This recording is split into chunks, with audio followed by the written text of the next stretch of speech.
T-Learning saison 2 est un programme de formation conseil à la croisée du handicap et de l'entrepreneuriat pour les travailleurs indépendants handicapés, les TIH. Ce programme est réalisé par l'Inclusion avec le soutien du préfet des Hauts-de-Seine, de Veolia, de l'AGFIP et de la Fondation Malakoff Humanis Handicap et en partenariat avec HUP Entrepreneur. Chers entrepreneurs, dans ce module 20 de T-Learning, nous nous intéressons à la compensation du handicap dans la vie professionnelle, et plus spécifiquement pour les TIH.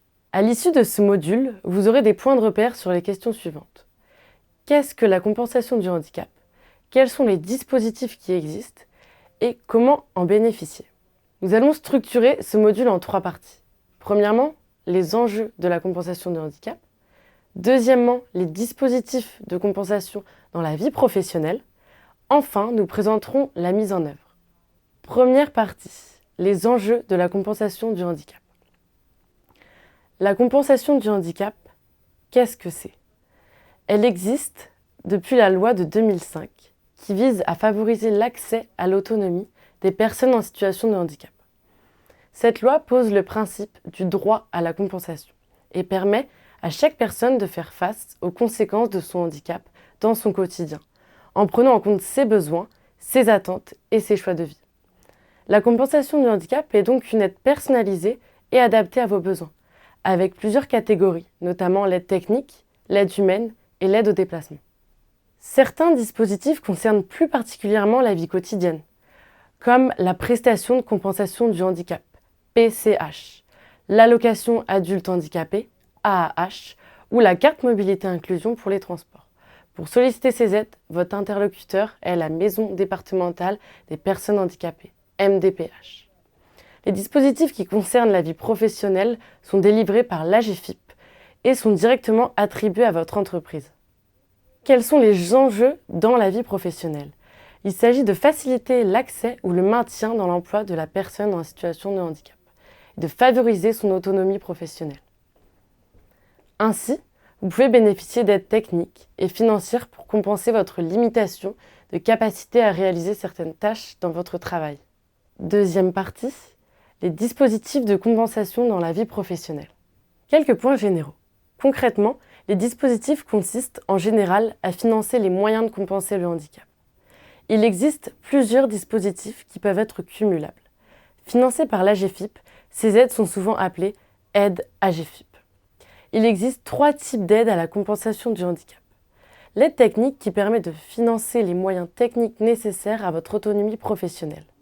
Par exemple, les prothèses auditives, les fauteuils ergonomiques, les tablettes braille, les logiciels adaptés pour les troubles 10.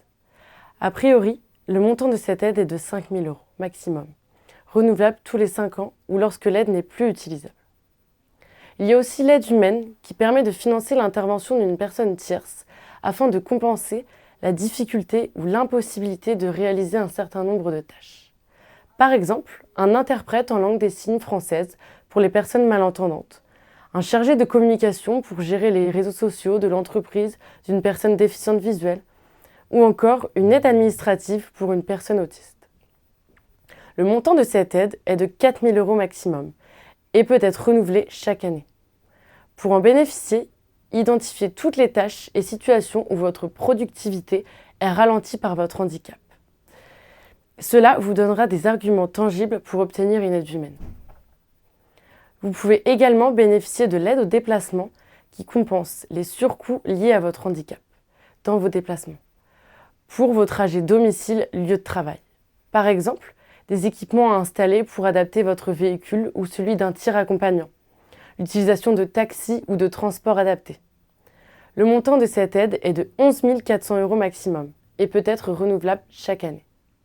Pour l'analyse de vos besoins spécifiques, vous pouvez mobiliser l'aide à l'adaptation des situations de travail. Elle permet d'aménager l'espace de travail des personnes en situation de handicap. Il peut s'agir d'aménagements humains, techniques ou organisationnels. Par exemple, l'achat d'un bureau adapté, la mise à disposition d'un auxiliaire professionnel, l'aménagement du temps de travail. D'autres prestations peuvent être mobilisées, exclusivement sur prescription, comme la PASS, prestation d'appui spécifique. Elle est réalisée par un expert du handicap qui établit un diagnostic et définit les moyens à mettre en place pour compenser le handicap. Ou encore l'EPAST, l'étude préalable à l'aménagement et à l'adaptation des situations de travail, qui est une étude ergonomique réalisée par un professionnel spécialisé. Elle est généralement prescrite dans le cas de situations complexes et concerne principalement les handicaps physiques ou bien le polyhandicap. Ces prestations sont principalement prescrites par les conseillers à l'emploi, Cap Emploi, Pôle Emploi, etc. Enfin, l'aide liée à la reconnaissance de la lourdeur du handicap est accordée si vous avez aménagé votre poste ou environnement de travail et que des frais perdurent après ces aménagements. Elle est attribuée pour une durée de 3 ans et renouvelable jusqu'à l'âge de la retraite. Les plus de 50 ans peuvent en bénéficier jusqu'à la fin de leur activité professionnelle. Le montant annuel de l'aide pour un TIH exerçant à taux plein est 550 fois le SMIC horaire pour une décision à taux normal et 1095 fois le SMIC horaire pour une décision à taux majoré, soit des montants entre 5 000 et 12 000 euros en 2022. Troisième partie, la mise en œuvre. Vous pouvez vous-même demander certaines aides, mais nous vous conseillons de vous faire accompagner par des acteurs spécialisés. Qui sont ces acteurs ?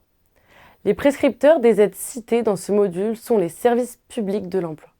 De manière générale, tout ce qui concerne l'emploi pour les TIH relève du service maintien de Cap Emploi, souvent plus connu sous son ancien nom, SAMET, Service d'aide au maintien dans l'emploi des travailleurs handicapés. Il n'est pas nécessaire d'être inscrit à Pôle Emploi pour bénéficier de ces aides. Vous pouvez déposer votre dossier auprès de l'AGEFIP qui est décisionnaire et financeur de ces aides. Localement, d'autres acteurs peuvent vous accompagner dans l'élaboration de vos demandes d'aide. C'est le cas du programme T-Booster de l'inclusion qui accompagne les TIH dans les démarches sociales et administratives.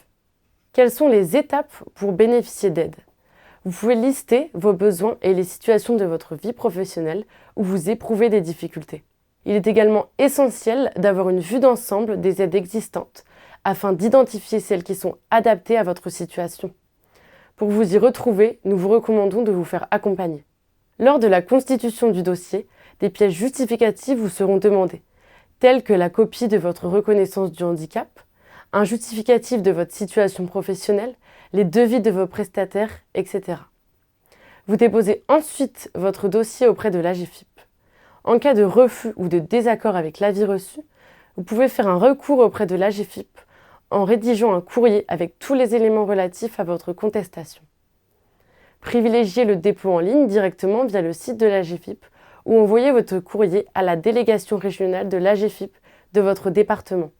Enfin, vous êtes autonome dans votre recherche de prestataires d'aide à la compensation du handicap. Rapprochez-vous des réseaux liés à votre handicap ou d'associations qui vous conseilleront. Pour conclure ce module, sachez que les dispositifs de compensation sont très utiles pour vous permettre d'adapter votre environnement de travail à votre situation de handicap, gagner en autonomie et ainsi maintenir votre activité professionnelle. Les aides de compensation du handicap les plus demandées sont les aides techniques, humaines et organisationnelles. Si malgré tout, les charges que vous supportez restent importantes, vous pouvez constituer une demande de reconnaissance de la lourdeur du handicap.